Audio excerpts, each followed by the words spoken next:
40 വർഷമായി ഇറാൻ അമേരിക്കയ്ക്ക് മരണം, ഇസ്രായേലിന് മരണമെന്ന് പറഞ്ഞുകൊണ്ടേയിരിക്കുന്നു. അവർ നമ്മുടെ ആളുകളെ കൊന്നു. റോഡരികിൽ ബോംബുകൾ വെച്ച് അവരുടെ കൈകാലുകൾ തകർത്തു.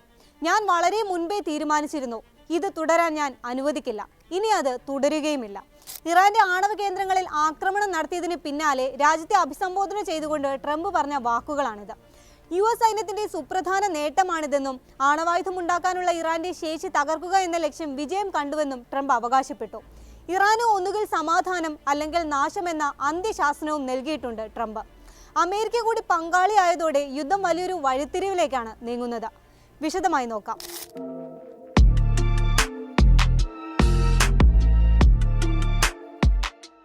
ലോകത്തെ ഞെട്ടിച്ച അപ്രതീക്ഷിത നീക്കത്തിലൂടെ അമേരിക്ക ആക്രമിച്ചത് ഇറാനിലെ 3 ആണവ കേന്ദ്രങ്ങളാണ്.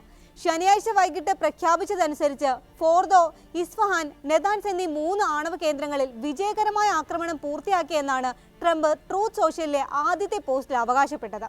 ഇറാനിയൻ ആണവ കേന്ദ്രങ്ങൾ US ആക്രമിക്കുമോ എന്നത് സംബന്ധിച്ച അഭ്യൂഹങ്ങൾ ദിവസങ്ങളോളം നിലനിന്നിരുന്നു. പിന്നാലെയാണ് ഇറാൻ ഇസ്രായേൽ സംഘർഷത്തിൽ USന്റെ നേരിട്ടുള്ള ഇടപെടൽ വരുന്നത്. വ്യോമാക്രമണം USന്റെ ഭാഗത്തു നിന്നുള്ള അപകടകരമായ നീക്കമാണെന്നാണ് വിലയിരുത്തൽ. സംഭവം അന്താരാഷ്ട്ര തലത്തിലും വൻ വിവാദങ്ങൾക്ക് വഴിവെച്ചിരിക്കുകയാണ്. UN സുരക്ഷാ സമിതി അംഗമായ US UN ചാർട്ടറിന്റെയും അന്താരാഷ്ട്ര നിയമങ്ങളുടെയും ലംഘനമാണ് നടത്തിയിരിക്കുന്നതെന്ന് ഇറാൻ വിദേശകാര്യമന്ത്രി അബ്ബാസ് അരാക്ചി പ്രതികരിച്ചു.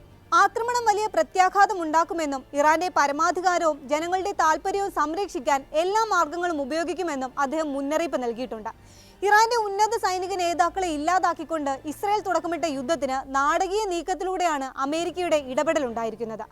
പശ്ചിമേഷ്യയിൽ ഇനി എന്ത് സംഭവിക്കുമെന്നാണ് ലോകരാജ്യങ്ങളും ഉറ്റുനോക്കുന്നത്. US ആക്രമണം അങ്ങേയറ്റം അപകടകരമെന്നാണ് UN secretary general Antonio Guterres വിശേഷിപ്പിച്ചത്. ഇതിനകം പ്രതിസന്ധിയിലായ പശ്ചിമേഷ്യയിൽ ഇത് കൂടുതൽ അപകടമുണ്ടാക്കുമെന്നും അന്താരാഷ്ട്ര സമാധാനത്തിനും സുരക്ഷയ്ക്കും ഭീഷണിയാണെന്നും ഗുട്ടറസ് പറഞ്ഞു. നയതന്ത്രം മാത്രമാണ് ഈ പ്രതിസന്ധിക്ക് പരിഹാരം. എല്ലാ രാജ്യങ്ങളും UN ചാർട്ടർ പാലിക്കണമെന്നും അദ്ദേഹം ആവശ്യപ്പെട്ടിട്ടുണ്ട്. അമേരിക്കയുടെ ധാർഷ്ട്യമാണ് വ്യക്തമായതെന്ന് ഹമാസ് പ്രതികരിച്ചു. ഇറാന്റെ പരമാധികാരത്തിനെതിരായ ഈ ആക്രമണം ഇസ്രായേലിന്റെ അജണ്ടയ്ക്ക് അമേരിക്ക കീഴടങ്ങിയതിന്റെ തെളിവാണെന്ന് ഹമാസ് ഒരു പ്രസ്താവനയിലൂടെ പറയുകയും ചെയ്തു. ഇറാഖിലെ തെറ്റ് ഇറാനിൽ ആവർത്തിക്കുകയാണോ അമേരിക്ക എന്ന ചോദ്യം ചൈനയുടെ സർക്കാർ മാധ്യമമായ CGTN ഉന്നയിച്ചു. മിഡിൽ ഈസ്റ്റിലെ സൈനിക ഇടപെടലുകൾ നീണ്ടു നിൽക്കുന്ന സംഘർഷങ്ങളും അസ്ഥിരതയും ഉണ്ടാക്കിയിട്ടുണ്ടെന്നും CGTN ചൂണ്ടിക്കാട്ടുന്നുണ്ട്. നയതന്ത്രമാണ് പരിഹാരമെന്നാണ് ഓസ്ട്രേലിയയും ന്യൂസിലൻഡും ആവർത്തിക്കുന്നത്. മെക്സിക്കോയും നയതന്ത്ര പരിഹാരം ആവശ്യപ്പെട്ട് രംഗത്തെത്തിയിട്ടുണ്ട്.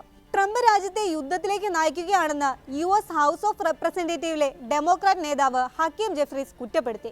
കോൺഗ്രസിന്റെ അനുമതി നേടാതെ നടത്തിയ ഈ ഏകപക്ഷീയ നടപടിയുടെ പ്രത്യാഘാതങ്ങൾ ട്രംപിന്റെ മാത്രം ഉത്തരവാദിത്തമായിരിക്കുമെന്നും ഹക്കീം പറയുന്നു. 9 ദിവസത്തെ യുദ്ധത്തിൽ ഇറാന്റെ സൈനിക ശേഷിക്ക് കാര്യമായ കോട്ടമുണ്ടാക്കാൻ സാധിച്ചുവെന്ന തിരിച്ചറിവിലാണ് അമേരിക്ക രംഗപ്രവേശനം നടത്തിയിരിക്കുന്നതെന്നാണ് BBC അടക്കമുള്ള മാധ്യമങ്ങൾ വിലയിരുത്തുന്നത്. അതേസമയം ഇറാനെതിരായ അമേരിക്കൻ നീക്കങ്ങൾക്ക് പിന്നാലെ ശക്തമായ തിരിച്ചടി ഉണ്ടാകുമെന്ന മുന്നറിയിപ്പ് ഇറാനിയൻ സ്റ്റേറ്റ് ടെലിവിഷനിലൂടെ നൽകിയിട്ടുണ്ട്. മിഡിൽ ഈസ്റ്റിലെ ഓരോ അമേരിക്കൻ പൗരനും സൈനിക ഉദ്യോഗസ്ഥരും ഇറാന്റെ പ്രതികാര ലക്ഷ്യത്തിൽ ഉൾപ്പെടുന്നതായി ഇറാനിയൻ സ്റ്റേറ്റ് ടെലിവിഷൻ മുന്നറിയിപ്പ് നൽകിയതായി വാർത്താ ഏജൻസികൾ റിപ്പോർട്ട് ചെയ്യുന്നുണ്ട്.